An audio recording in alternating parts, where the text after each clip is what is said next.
Très chaleureuse bienvenue à votre émission bi-hebdomadaire, ainsi parlent les livres, les bandes L'Esprit et l'Épouse, en abrégé APL+, une série d'entretiens qui vous plonge au cœur même des réalités présentes et brûlantes de l'épouse du Seigneur Jésus-Christ, à la lumière des Saintes Écritures, les 66 livres notamment de la Bible, et des prédications de William Marion Branham, le prophète du 7e âge de l'Église, n'est-ce pas, des nations, confirmé de Dieu selon Malachie 4, versets 5 à 6. J'espère tout simplement que vous êtes très bien et confortablement assis pour poursuivre notre échange sur le thème engagé lors du précédent épisode avec notre invité que l'on ne présente plus, notre précieux frère Jean-Marcel Éric Amogo Ekoman, berger de l'Assemblée chrétienne locale et d'un tabernacle PK12 Douala au Cameroun. Bonsoir, très cher pasteur. Bonsoir, mon très cher frère Yves. Bienvenue. Et merci bien. Et encore une fois, oui. Mes salutations fraternelles à tous nos téléspectateurs. Donc j'espère, comme on a dit, que vous êtes bien assis. Nous allons passer de très bons moments et que pour chacun d'entre nous, ça va être une bénédiction. Effectivement, nous sommes sortis de là et nous voulons revenir pour la suite, comme nous l'avons annoncé, n'est-ce pas, de la vision apostolique de Malachie 4 pour l'épouse Oméga.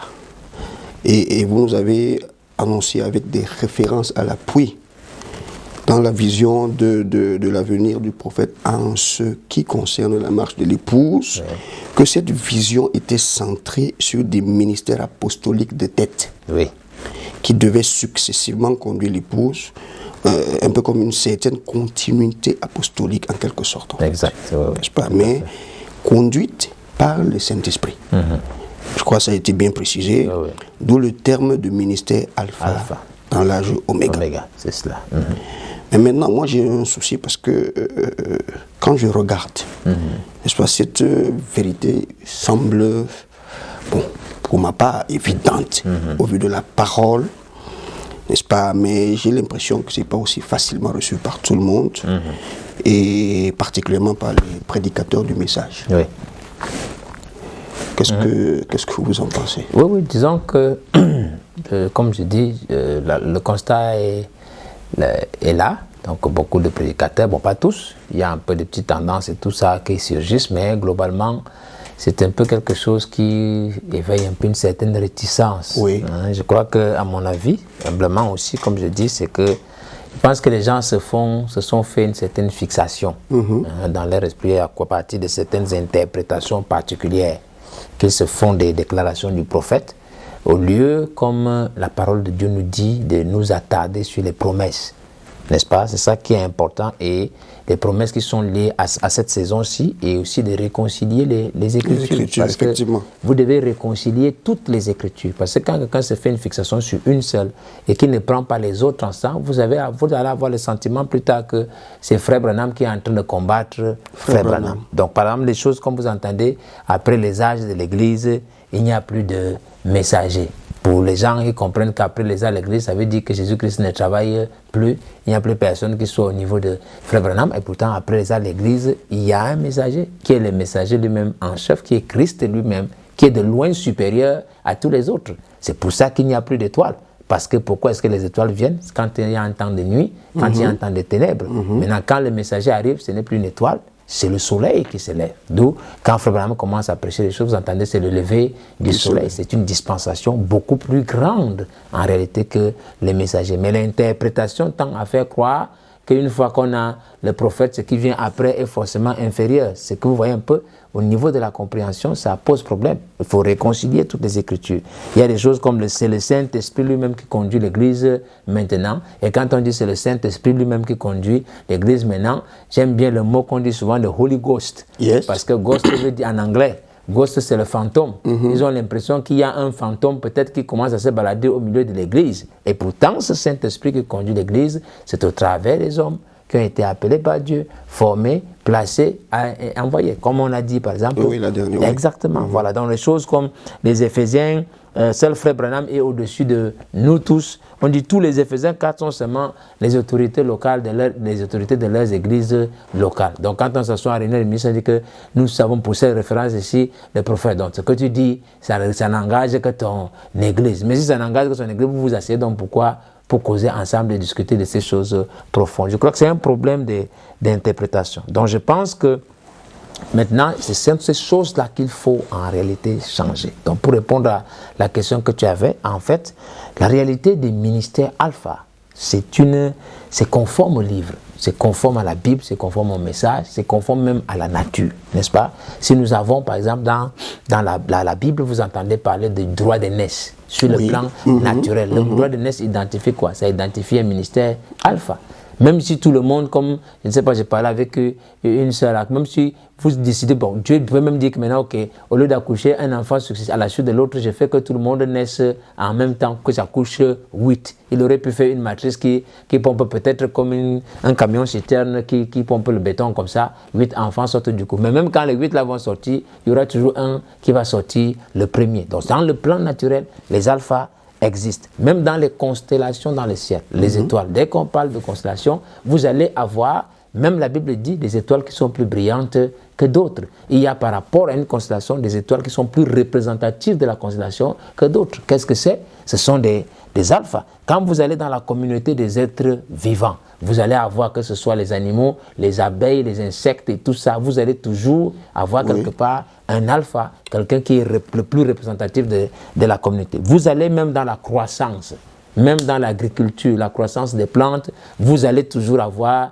des prémices qui sont alpha pour les autres. Si vous allez même dans le cas du corps humain, n'est-ce pas? Pour insister comme ça. Les organes sont tous là, fonctionnent pour le corps, mais les organes ne sont pas les mêmes. Je crois que c'est Romains même chapitre 12 qui parle de ça. Et il fait cette représentation, cette similitude avec le corps. Tous les membres du corps servent au fonctionnement, mais tous les membres n'ont pas le même usage et n'ont pas la même mesure de grâce. Quand on parle de mesure de grâce, c'est la dimension en réalité de la révélation du mystère de Christ auquel on a accès. Sur votre corps humain, par exemple, tous vos organes n'ont pas la même fonction, n'est-ce pas? Si on dit que votre pronostic vital est engagé, si vous êtes par exemple malade, vous tombez malade et vous commencez à dire que la dent vous fait mal, même si vous criez comme un bœuf qu'on égorge, ça ne va pas, on va vous demander d'attendre le lendemain. Mais si on dit que votre cœur commence à faire un jaillit ne bat plus, à l'instant là, vous allez partir parce que votre vie est en danger. Donc, les organes, il y a certains organes qu'on appelle les organes nobles, donc au travers desquels, ou bien ce qu'on appelle les organes vitaux, qui portent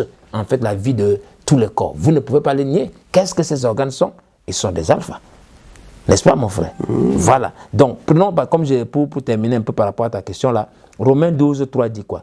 Par la grâce, donc à partir du verset 3, par la grâce qui m'a été donnée, je dis à chacun de vous de n'avoir pas de lui-même une trop haute opinion. Donc le problème ici, c'est les orgueils, les arrogances, mais ça n'a rien à voir avec la fonction, mais de revêtir des sentiments modestes selon la mesure de foi que Dieu a départie à chacun. Si on parle de mesure de foi départie à chacun, il est clair que tous n'ont pas la même mesure.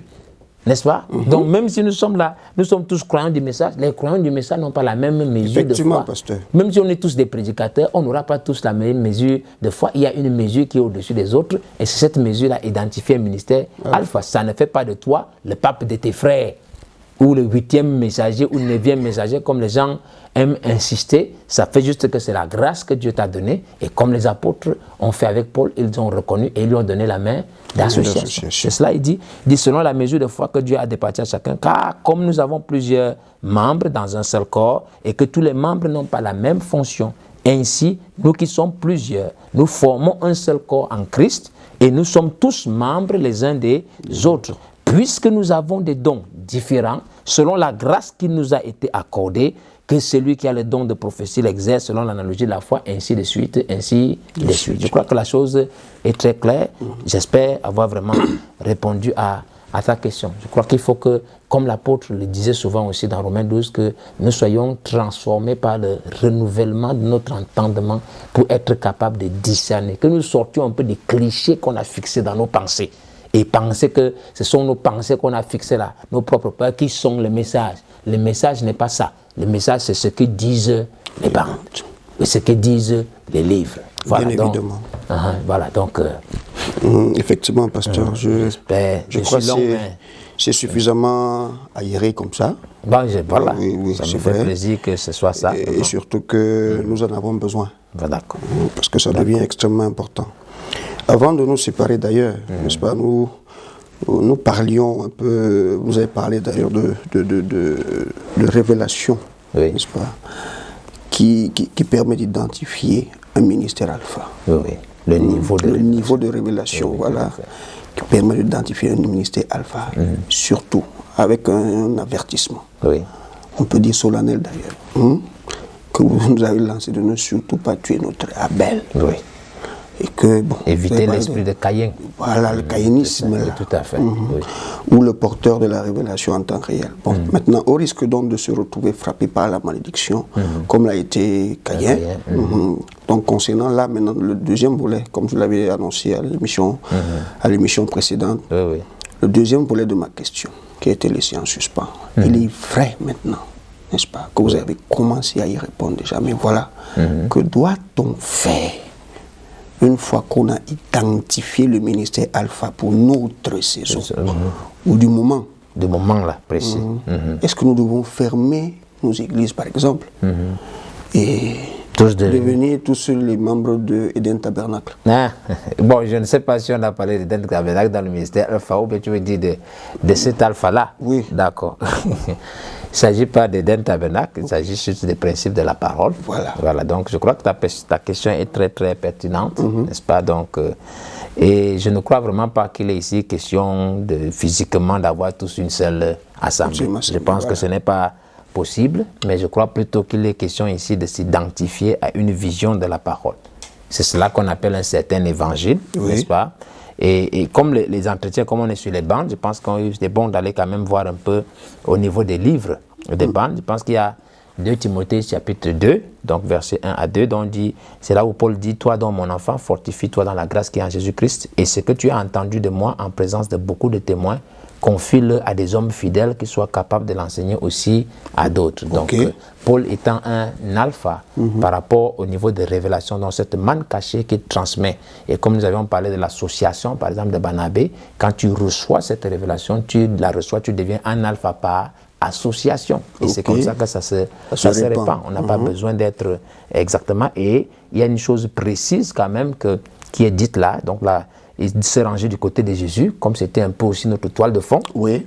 Là où les bandes disent que, eh bien, ça c'est très important au paragraphe 35, donc c'est prêché le 1er juin 62.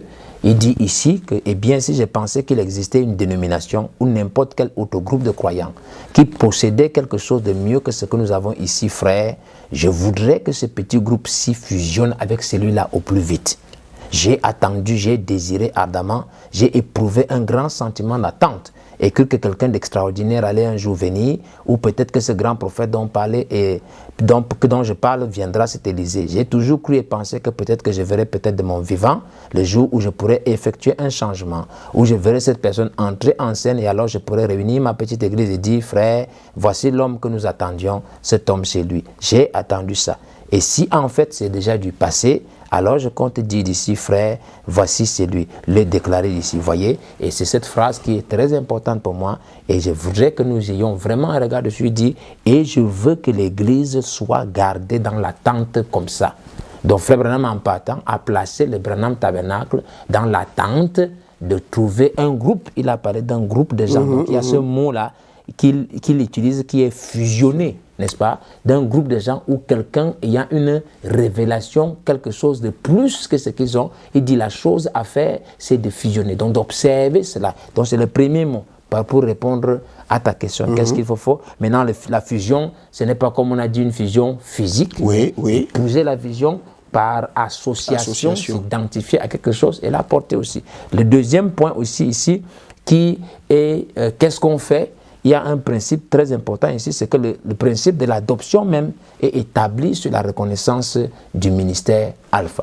C'est là que nous avons, je pense que la plupart de nos frères, de nos téléspectateurs qui nous suivent sont habitués déjà à cette citation, dans l'adoption partie 2, donc où il est dit au paragraphe 205 que l'Église est censée être prédestinée à être ses enfants d'adoption.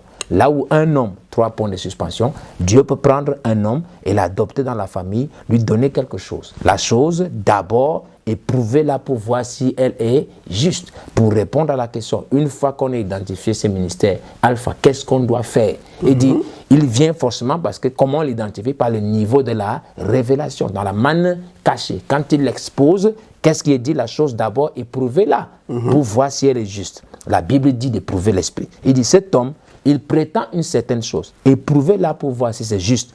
Si c'est juste, avancez avec ça. Donc, identifiez-vous, associez-vous. Comme Barnabas s'est associé à la vision, à la commission qui était donnée à Paul. Il dit, avancez avec ça, n'est-ce pas? Ensuite, dites, Seigneur, envoie-nous autre chose. Continuez à avancer, voyez. Continuez à avancer, c'est tout jusqu'à ce que chacun ait pris sa position. Je peux sauter pour aller un peu plus bas. Et là, le prophète dit, vous verrez, quand cette église sainte se tiendra là, dans sa puissance, alors que tous seront placés en position, des fils de Dieu adoptés dans la famille de Dieu, une église puissante se tiendra là dans sa gloire. Oh, voilà celle qu'il viendra chercher. Donc, comment est-ce que cette église puissante arrive? C'est par l'identification.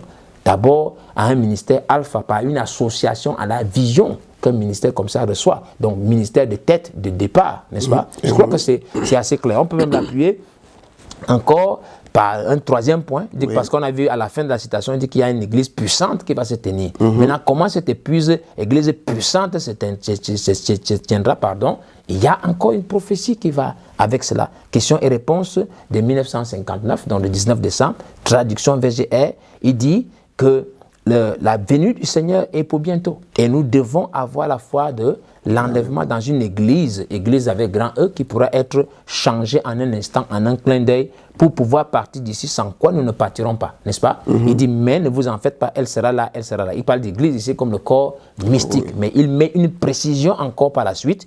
Il dit, et quand la puissance de cette église-ci, il est en train de parler du Branham Tabernacle, donc un corps local.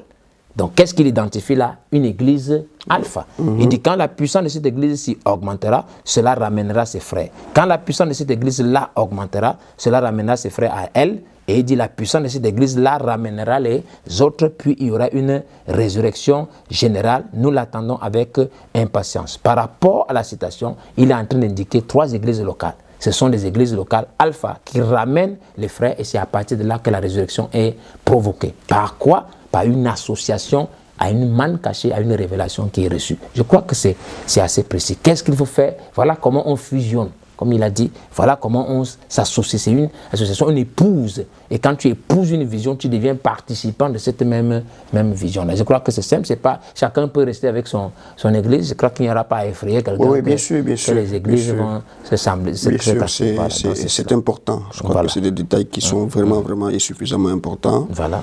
Et justement, en pensant à ce terme fusionné, parce que le prophète a évoqué tout à l'heure, ça aiderait peut-être à comprendre pourquoi l'amour fraternel, n'est-ce pas, est l'exigence de l'église de Laodicée.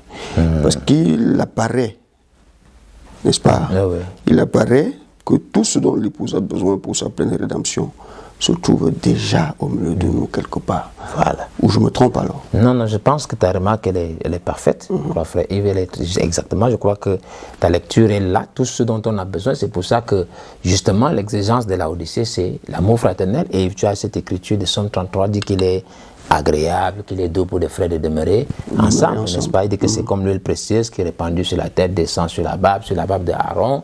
C'est comme qui descend sur le bord de ses vêtements. C'est comme la rosée de l'Hermon, n'est-ce pas?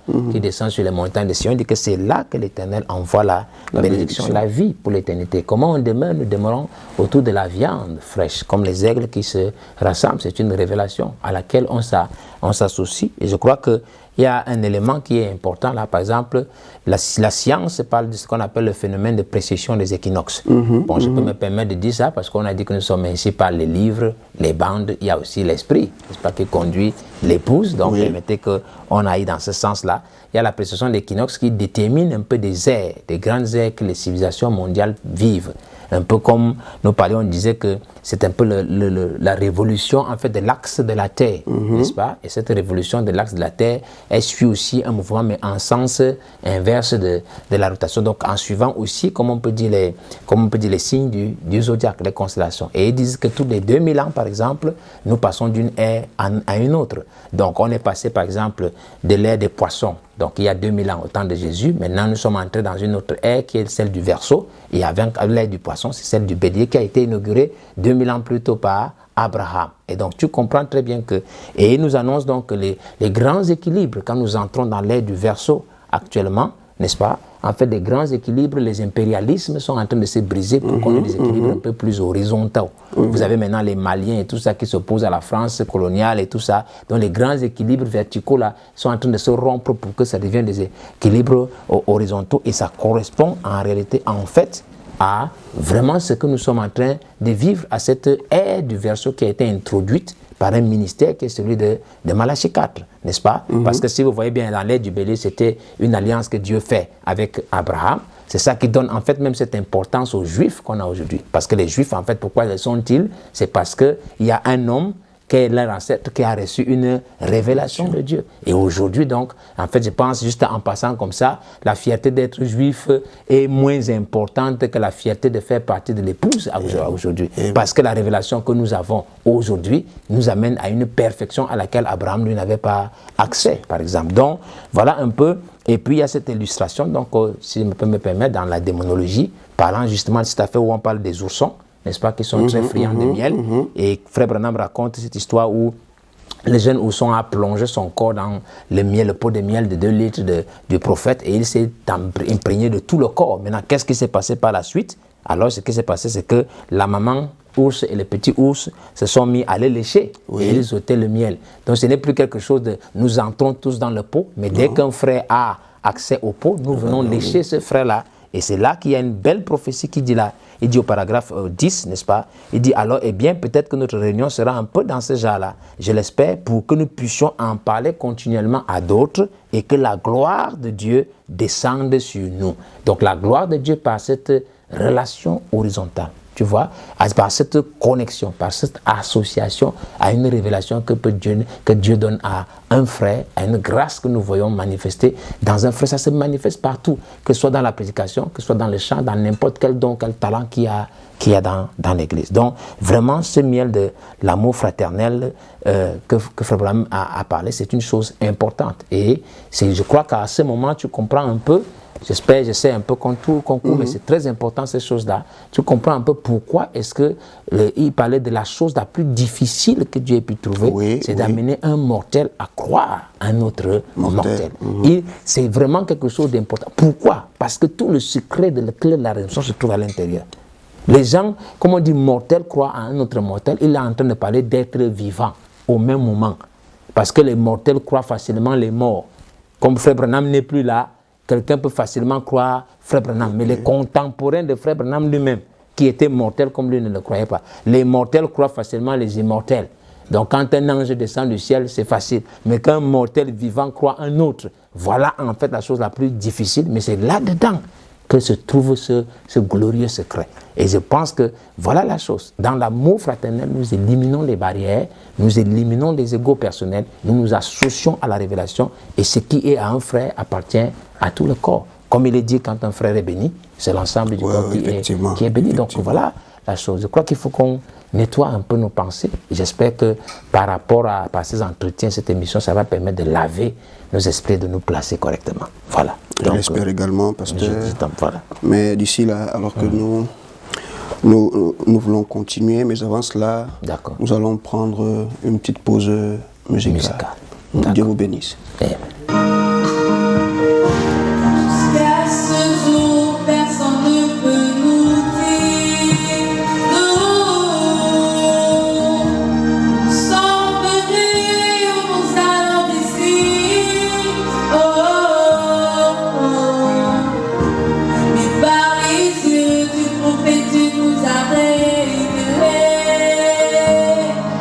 Il était avant, il est le futur, jusqu'à la demeure.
retour sur notre petit plateau.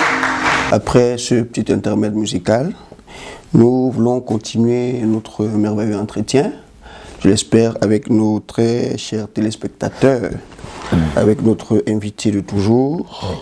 Alors, pasteur, pour revenir à cette révélation, n'est-ce pas, qui doit identifier ce ministère de tête pour l'épouse. Nous avons eu par le passé, et même présentement, nous avons encore plusieurs prédicateurs du message qui revendiquent directement ou indirectement cette position. Bon, sans vouloir les citer nommément, je vous demande à vous, et je crois que cette préoccupation est partagée probablement par tous ceux qui nous écoutent, comment savoir donc avec certitude celui ou ceux qui ont la vraie, sinon la bonne, la révélation correcte, qui permet de savoir que nous avons ici affaire à un ministère de tête ou un ministère alpha, ou à ce que le prophète a appelé l'apôtre de l'épouse de l'Église. Je pense que, bon, nous avons justement, comme tu le disais, beaucoup de tendances. Il y en a qui demandent d'appuyer sur lecture, n'est-ce pas? Par exemple, un prophète qui doit remplacer un prophète. Dans tous les extrêmes que nous connaissons aujourd'hui, le mystère par rapport aux Hébreux, l'inspiration des 7 tonnerres. Nous avons le successeur, par exemple, avec un don de guérison et tout qui est confirmé par l'ange qui était avec le prophète. Il y a les frères qui ont les réveils du surnaturel, n'est-ce pas? Donc guérison et miracle pour identifier que c'est eux qui sont ces ministères. Nous avons, par exemple, je pense qu'il y a un frère Franck qui parle parfois de retour à la Bible, n'est-ce pas? Vous avez peut-être les livres, le pérégrine, la vision, même de la prospérité dans les messages, toutes ces choses-là.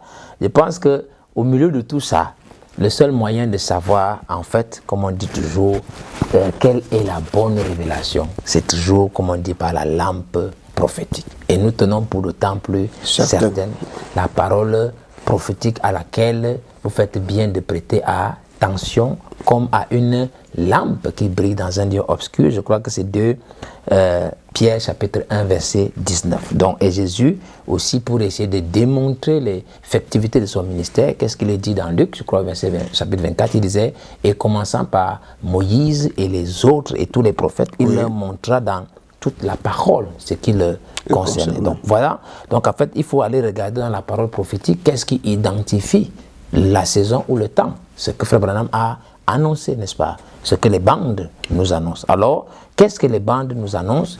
Je crois que ce n'est un secret pour personne, même comme les gens veulent le fuir. Mais on a dit que l'épouse sera rassemblée par la révélation de 7 tonnerres. Donc c'est la révélation de 7 tonnerres, en réalité, qui est la chose qui peut identifier non seulement un ministère de l'épouse, mais de surcroît un ministère alpha dans l'épouse. C'est celui qui détient cette révélation, qui détient l'autorité. Et c'est ce qu'il est dit, premier saut, il dit, paragraphe 115, VGR traduction bien sûr, je crois que par ces 7 tonnerres, ils seront révélés dans les derniers jours afin de rassembler l'épouse pour la foi de l'enlèvement. C'est ce que disent les bandes.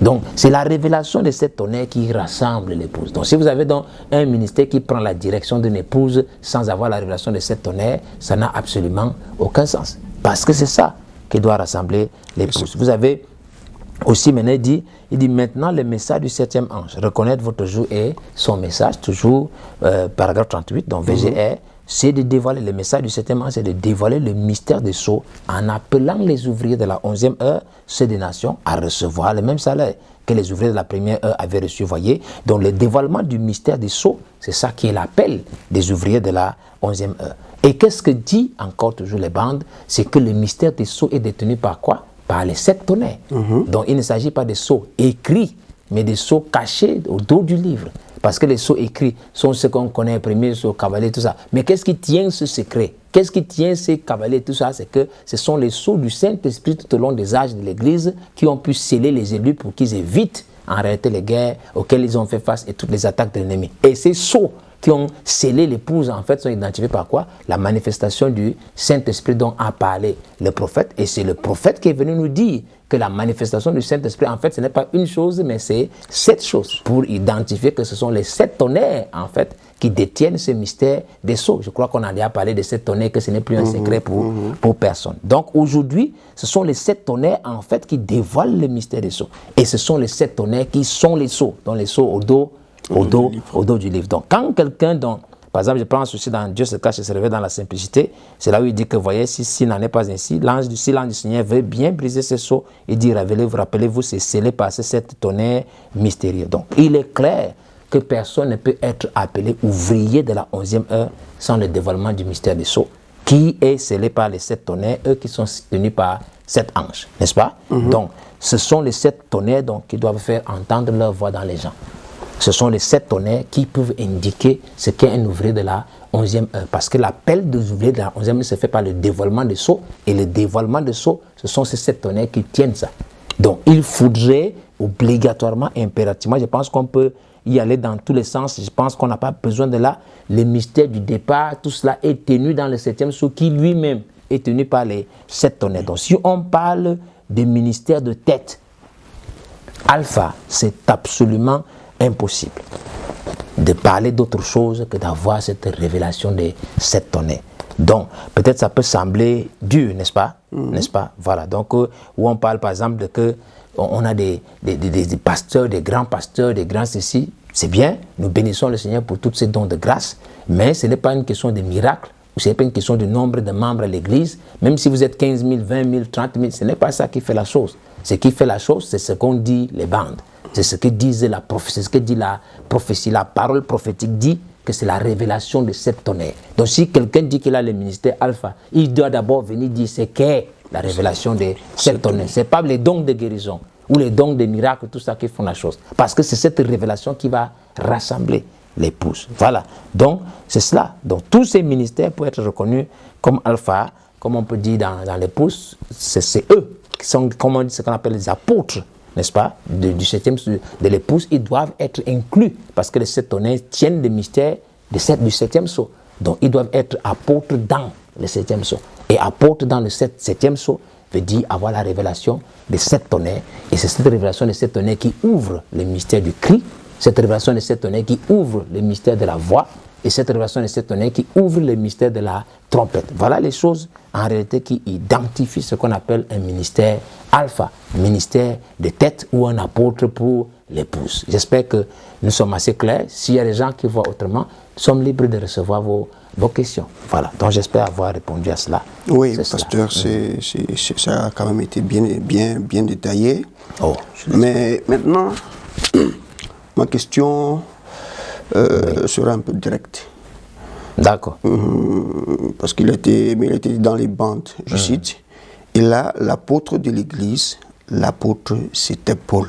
D'accord. Et après le départ de Paul, Jean a pris la direction de l'Église. Oui. Et après le départ de Jean, Polycarpe en a pris la direction. Oui. Après le départ de Polycarpe, Irénée en a pris la direction. Et ainsi de suite. Martin et les autres. Et encore. Bon, mais Dieu a promis de rétablir la même chose de nouveau. Étant entendu que Dieu doit rétablir la même chose de nouveau, qui sont précisément pour nous aujourd'hui? Oui. Paul, Jean, Polycarpe, Irénée et tout cela qui ont été cités. Donc ces apôtres qui ont pris ou qui doivent prendre la direction de l'Église. Oui, c'est le grand E. Oui. C'est le grand E. L'épouse Oméga, bien entendu. D'accord. Merci, ta question est directe. Je crois qu'il faut aussi qu'on ait une réponse directe. Effectivement. Déjà, pour commencer à voir combien est-ce que nous avons, n'est-ce pas? Donc, sur la base un peu de ce qu'il y a, parce que nous sommes, comme on peut dire, c'est le dernier réveil en réalité de l'Église des Nations, et c'est en même temps le dernier grand temps de l'apostasie. C'est un temps de séparation où le blé et la balle doivent se séparer radicalement. Donc, c'est le temps où la vie atteint son plein épanouissement et où la mort aussi s'installe totalement. Donc, en ce qui concerne donc cela, je sais que par rapport aux bandes, par rapport au livre, je crois que quand on parle de réveil, en réalité, ce réveil doit être marqué du sceau de la perfection, n'est-ce pas? Donc, de Dieu, et Dieu est parfait en 3. Voilà, donc, je crois donc, conformément justement aux bandes aussi, nous allons avoir 3 générations, en fait. Nous avons ici, par exemple, dans le livre des Éphésiens, où il est parlé en disant que l'histoire, n'est-ce pas, il dit son message est destiné à toutes les générations incluses dans cette période. Il dit l'histoire se répète toujours. Il dit dans les générations d'Israël, nous voyons une génération qui connaît un réveil Puis déjà dans la génération suivante, les feux diminuent. Dans la troisième génération, il peut rester quelques braises encore joyantes, mais dans la quatrième génération, il peut ne plus rien rester de la flamme originelle. Donc pour qu'un réveil reste, en principe, il faut nous ayons un maximum de 3 générations. Et en parlant donc de l'épouse qui doit être moissonnée, donc le grain qui doit être mis au grenier, je crois aussi, conformément à cela, que ça va suivre exactement le même processus. Et donc, comme nous disions, n'est-ce pas, donc je dis déjà que nous sommes dans sur 3 générations et qui sont aussi correspondantes aux 3 points du septième sceau, qui sont en réalité les 3 éléments qui constituent l'écriture, la promesse de la venue du Seigneur. Donc, ils sont le cri, la voix et la trompette. Donc, tout cela, pour moi, je crois, c'est aligné, donc c'est parfait. Donc, par rapport donc à ça, n'est-ce pas, nous disons donc que la première chose qui identifie n'est-ce pas, ou les apôtres, c'est le ministère alpha, c'est la révélation de 7 tonnerres. Donc, sans la révélation de 7 tonnerres, vous ne pouvez pas entrer dans le 7e sceau qui est le sceau de la venue du Seigneur. C'est ce qui caractérise l'épouse. Et la deuxième chose, donc, chacun en sa saison est identifié par un point de la venue du Seigneur sous le 7e sceau, ce qui est connecté à 1 Thessaloniciens chapitre 4, verset 16. Donc, il faut qu'il y ait quelqu'un qui a la révélation de 7 tonnerres et qui le connecte au cri de commandement, et puis l'autre qui a la révélation de 7 tonnerres qui le connecte au cri, à la voix d'archange, et la révélation de 7 tonnerres qui connecte aussi au son de la trompette. Et donc concrètement, nous pouvons donc dire clairement que le premier apôtre de l'épouse Oméga, c'est le frère Branham lui-même, parce que c'est lui qui avait la commission, selon l'écriture dans l'exposé des saints de la Grèce, selon Malachie 4 et Apocalypse 10, d'abord de ramener les cœurs des pères, les cœurs des enfants au Père, et de révéler les mystères des 7 tonnerres, qui sont les vérités mystères cachés dans les 7 sceaux. Ils diront que ce sont les vérités mystères divinement révélées qui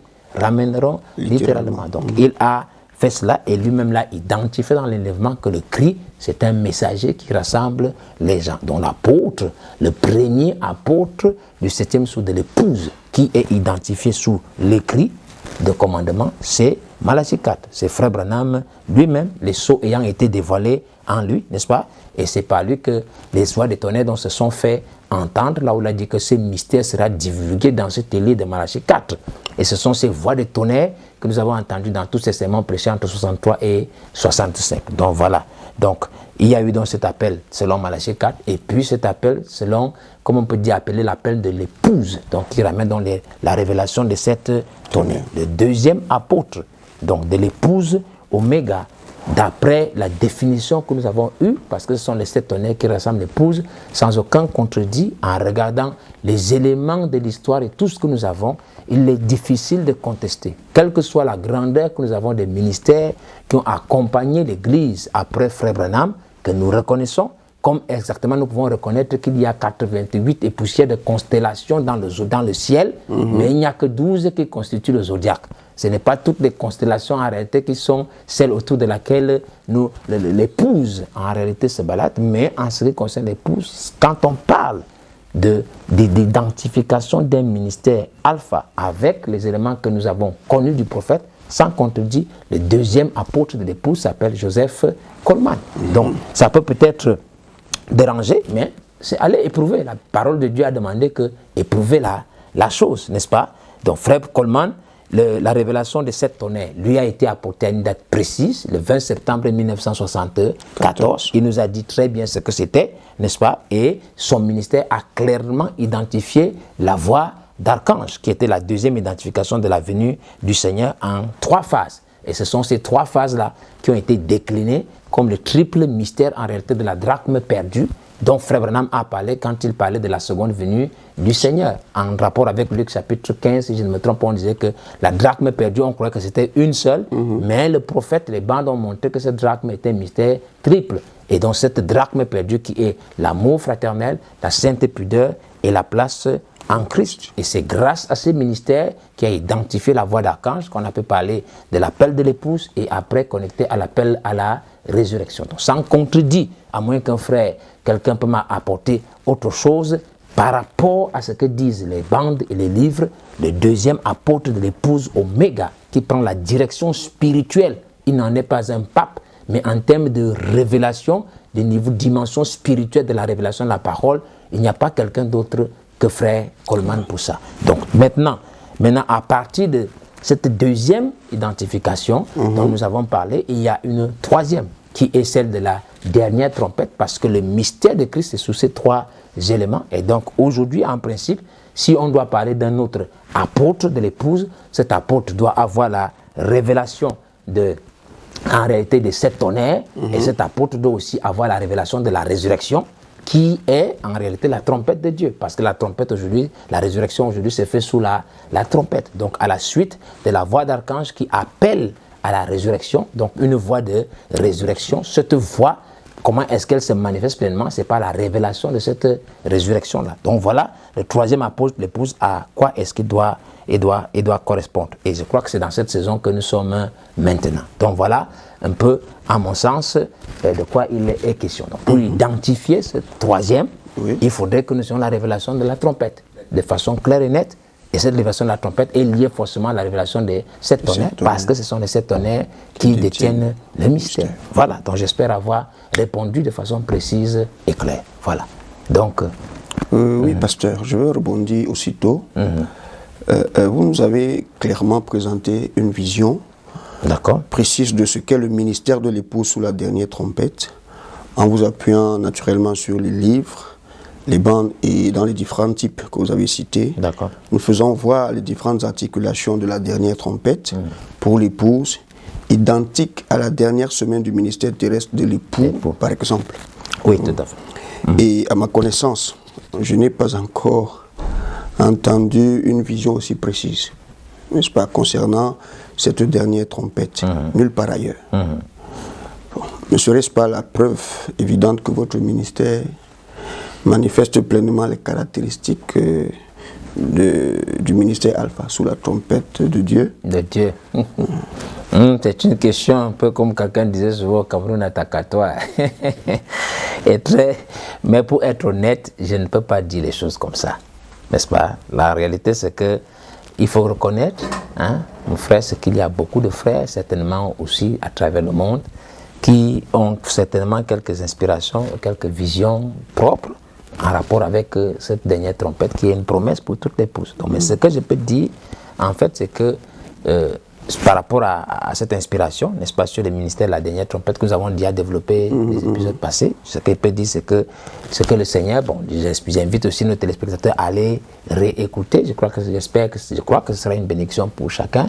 Ce que je sais, justement, c'est que, en fait, cette dernière trompette-là, selon l'inspiration que le Seigneur m'a donnée, n'est-ce pas, avec un temps précis pour dire que nous entrons dans cette saison depuis le 21 mai 2021, en réalité, introduit réellement, c'est la manifestation de la réalisation parfaite du ministère de Jésus-Christ dans son épouse. Nous l'avons décliné en 4 étapes qui font sonner 3 notes, n'est-ce pas, et qui correspondent justement aux étapes par lesquelles Christ Jésus, l'époux, est passé avant que nous ayons ce changement de corps. Donc nous avons d'abord une position d'adoption, donc à partir du moment où les fils de Dieu vont être adoptés, donc ils auront leur montagne de transfiguration, ils sont écoutés-le, il y aura un appel, parce que la troisième fois qu'il dit, venez vous réjouir avec nous, et cet appel, il va y répondre, qui devient la première note de la trompette, qui est l'entrée à Jérusalem avec des cris, béni soit celui qui vient au nom du Seigneur. C'est ce que nous avons appelé la note de réjouissance. Et le prophète lui-même avait annoncé que la trompette de Dieu a une certaine cadence, a un certain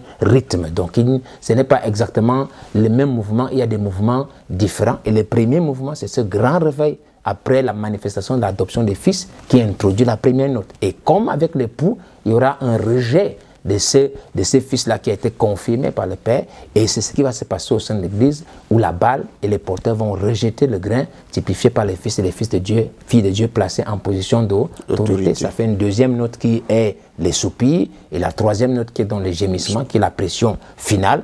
Comme Christ l'a reçu aussi depuis Gethsemane jusqu'au Calvaire, l'épouse va recevoir la même pression, subir la même chose, conformément à une prophétie qui dit que la dynamique va entrer la dynamique de la parole va entrer dans l'église et pousser les gens au calvaire et à l'enlèvement. Donc, et après cette pression, comme après la pression de la croix de Jésus, il y aura à nouveau une nouvelle note de réjouissance qui est la résurrection, qui est la vie en double portion. Non seulement il a cette adoption spirituelle, mais l'adoption maintenant physique avec un changement de corps. Voilà là ce que j'ai reçu et tout ce que j'ai fait, c'est que je le partage. Et je sais aussi que j'ai reçu une commission que le Seigneur m'a donnée et c'est cette commission que je me force à remplir avec la force, comme Paul disait, avec cette force qui agit puissamment en moi et conduit chacun de mes pas, n'est-ce pas? Donc pour le reste, en réalité, qu'est-ce que je peux dire? C'est à chacun des frères de regarder en réalité autour, de l'éprouver, comme il a été dit, éprouver la chose, si elle est juste, marcher avec et dites merci, merci Seigneur. Donc en fait, quel est le plus important pour nous? Ce n'est pas tant que ça de dire que bon, moi je suis le ministère de ceci, ça, mais c'est de rendre témoignage que je crois que nous sommes dans cette saison. Maintenant, qui est le porteur, comme on peut dire, le ministère de tête ou le ministère alpha, que ce soit X ou Z, cela importe peu, parce que ce soit celui qui en est le porteur ou celui qui le reçoit par association, tous ont part à la même commission, comme nous avons parlé avec Barnabas et Paul dernièrement, n'est-ce pas? Et l'Église dit que nous sommes l'assemblée en fait des premiers-nés. Ça veut dire qu'à partir du moment où une inspiration descend sur un frère